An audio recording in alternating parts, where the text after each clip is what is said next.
আসসালামু আলাইকুম। গত ২-৩ দিন যাবৎ ফেসবুক বা সোশ্যাল মিডিয়া খুললেই দেখা যাচ্ছে যে চারদিকে নানা রকম সাপের আনাগোনা। বিভিন্ন স্থানে বিভিন্ন বাসা বাড়িতে ঢুকে পড়েছে সাপ। এদের মধ্যে কিছু সাপ বিষধর আবার কিছু সাপ বিষহীন। কিন্তু দুঃখের বিষয় আমরা এখনো বিষহীন এবং বিষধর সাপগুলোকে চিহ্নিত করতে পারি না। যার ফলে অনেক সময় বিষহীন সাপ দেখলেও আমরা মাত্রাতিরিক্ত পর্যায়ে আতঙ্কিত হয়ে পড়ি। আমাদের আশেপাশে যে সকল সাপ দেখা যায় তার অধিকাংশই কিন্তু বিষহীন। যেমন জলডোরা সাপ, হেলে সাপ, ঘরগিন্নি সাপ ইত্যাদি। তবে এর মধ্যেও কিছু সাপ রয়েছে যেগুলো মারাত্মক বিষধর। তার মধ্যে সবচেয়ে বেশি উল্লেখযোগ্য হচ্ছে পদ্ম গোকরা, খোয়া গোকরা, কেউটে, কালাচ ইত্যাদি। এই সকল সাপ কামড়ালে সঠিক সময়ে সঠিক চিকিৎসা না নিতে পারলে মানুষের মৃত্যু অনিবার্য। যেহেতু চারদিকে এখন সাপের আনাগোনা বেড়ে গেছে এবং বন্যার কারণে বিভিন্ন স্থান হতে বিষধর বা বিষহীন সাপগুলো ভেসে ভেসে লোকালয়ে প্রবেশ করছে, তাই এই মুহূর্তে আমাদের সাপে কামড়ানো রোগীর প্রাথমিক চিকিৎসা সম্পর্কে প্রাথমিক একটি ধারণা নিয়ে রাখতে হবে। এই সময়টাতে অন্যান্য মহামারীর মতো সাপে কামড়ানো রোগীর সংখ্যাও যে কোনো সময় বেড়ে যেতে পারে। এই সময়টাতে আমাদের অতিরিক্ত পর্যায়ের সাবধানী হতে হবে। তাহলে চলুন প্রথমেই আমরা জেনে নিই একজন মানুষকে যদি সাপে কাটে তখন প্রাথমিক চিকিৎসা হিসেবে কি করা উচিত।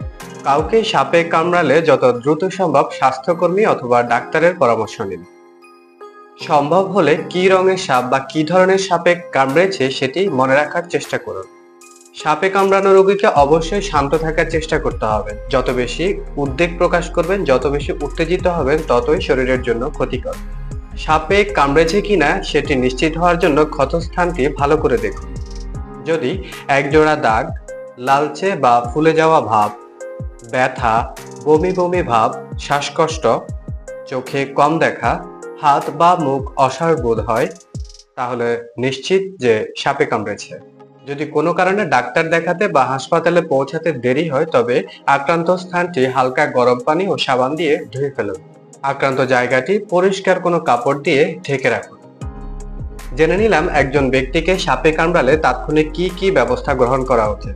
এর বাইরেও কিছু কাজ আছে যেগুলো কখনোই করা যাবে না। তাহলে চলুন একজন মানুষকে সাপে কামড়ালে কোন ধরনের কাজগুলো কখনোই করা যাবে না সেগুলো সম্পর্কে একটু জেনে নিই। প্রথমত হাত পা অথবা যেখানে সাপে কামড়েছে তার আশেপাশে শক্ত কোনো কাপড় বা দড়ি দিয়ে শক্ত করে বাঁধা যাবে না। কামড়ের স্থানটি কোনো কিছু দিয়ে কেটে বিষ বের করার চেষ্টা করা যাবে না। মুখ দিয়ে চুষে বিষ বের করার চেষ্টা করা যাবে না। মনে রাখবেন এটা কেবল সিনেমাতেই সম্ভব, বাস্তবে কখনোই সাপে কামড়ের স্থানে চুষে বিষ বের করা সম্ভব নয়। সাপে কামড়ের স্থানটি পানিতে চুবিয়ে রাখা অথবা আক্রান্ত স্থানে বরফ দিয়ে রাখার চেষ্টা করা যাবে না। ওজা বা ঝাড়ফুঁকের জন্য অপেক্ষা না করে যত দ্রুত সম্ভব সাপে কামড়ানো রোগীকে হাসপাতালে নেওয়ার ব্যবস্থা করতে হবে। মনে রাখবেন সঠিক সময়ে সঠিক পদক্ষেপ নিতে পারলে কিন্তু একজন সাপে কামড়ানো রোগীকে বাঁচানো খুবই সম্ভব। কিন্তু আমাদের দেশে গ্রামাঞ্চলে বিশেষ করে সাপে কামড়ানোর পরে রোগীদেরকে ওঝা বা ঝাড়ফুঁকের জন্য অপেক্ষা করায়। মনে রাখবেন ওঝা কিন্তু কখনোই বিষ নামাতে পারে না, কারণ দেখা যাচ্ছে আমাদের আশেপাশে যে সকল সাপ আছে তাদের অধিকাংশই কিন্তু বিষহীন, যার ফলে ওঝারা হচ্ছে গিয়ে বিষ নামানোর একটা অভিনয় করতে পারে, কিন্তু কখনোই যদি সত্যিকারের বিষধর কোনো সাপে কামড়ায় সেক্ষেত্রে ওঝারা কখনোই বিষ নামাতে পারে না। অতএব যত দ্রুত সম্ভব সাপে কামড়ানো রোগীকে হাসপাতালে নেওয়ার চেষ্টা করুন। আপনার সঠিক সময়ে সঠিক পদক্ষেপ যদি আপনি নিতে পারেন তাহলে সাপে কামড়ানো রোগীকে বাঁচানো সম্ভব। যেহেতু এখন বন্যা পরবর্তী সময় আমাদের চারিপাশে সাপের আনাগোনা বেড়ে যাবে, বন্যার পানিতে ভেসে অনেক সাপ লোকালয়ে প্রবেশ করবে। এমত অবস্থায় সাপে কামড়ানো রোগীর সংখ্যা বাড়তে পারে। অতএব আমাদের প্রত্যেকেরই সচেতন হওয়া উচিত, যেহেতু এই সময়টা আমাদের জন্য ক্রান্তিকালীন সময়। তো এখন থেকে যদি সাবধানতা অবলম্বন না করে বা আমাদের জন্য পরবর্তীতে অনেক বড় ধরনের বিপদ অপেক্ষা করতে পারে।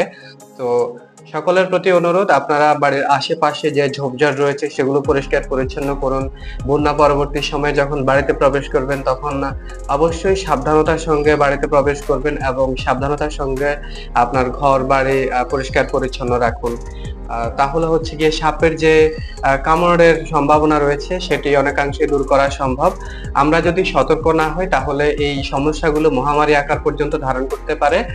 আর সবসময় আপনাদের প্রতি একটি অনুরোধ, বিষহীন এবং বিষধর সাপ এই দুইটি আপনারা চিনে রাখার চেষ্টা করবেন। আমাদের আশেপাশে যে সকল সাপ আমরা প্রায়শই দেখি এদের অধিকাংশই কিন্তু বিষহীন। বিষধর সাপ খুব একটা দেখা যায় না, তবে বন্যাকালীন সময় এখন বিভিন্ন স্থান থেকে সাপ ভেসে যেহেতু আসছে, এখন বিষধর সাপগুলোও দেখা যাবে। যেমন সোশ্যাল মিডিয়া খুললেই এখন দেখা যাচ্ছে যে বিভিন্ন জায়গায় বিষধর সাপ পাওয়া যাচ্ছে বা অনেককেই কামড়াচ্ছে। রিসেন্টলি হচ্ছে আমাদের নোয়াখালীতে গত ৩ দিন আগে ৩৮ জন রোগী সাপে কামড়ানো যারা হাসপাতালে ভর্তি হয়েছে। এই অসাবধানতার কারণে হচ্ছে গিয়ে সমস্যাগুলো হচ্ছে। তাই সকলের প্রতি অনুরোধ, বন্যা পরবর্তী এই সময় যেহেতু আমাদের নোয়াখালী, ফেনী, লক্ষ্মীপুর, কুমিল্লার কিছু অংশ এবং চট্টগ্রামের কিছু অংশে বন্যা হয়েছে, বিশেষ করে স্থানের মানুষ, জনগণ যারা আছেন আপনারা একটু সাবধানতা অবলম্বন করবেন। এতে করে সাপে কামড়ানো রোগীর সংখ্যা কমবে বা সাপে কামড়ানোর হার কমবে। আশা করছি সবাই এই বিষয়গুলো লক্ষ্য রাখবেন, সবাই সাবধানতা অবলম্বন করবেন। সবাই অনেক ভালো থাকবেন, সুস্থ থাকবেন। ধন্যবাদ।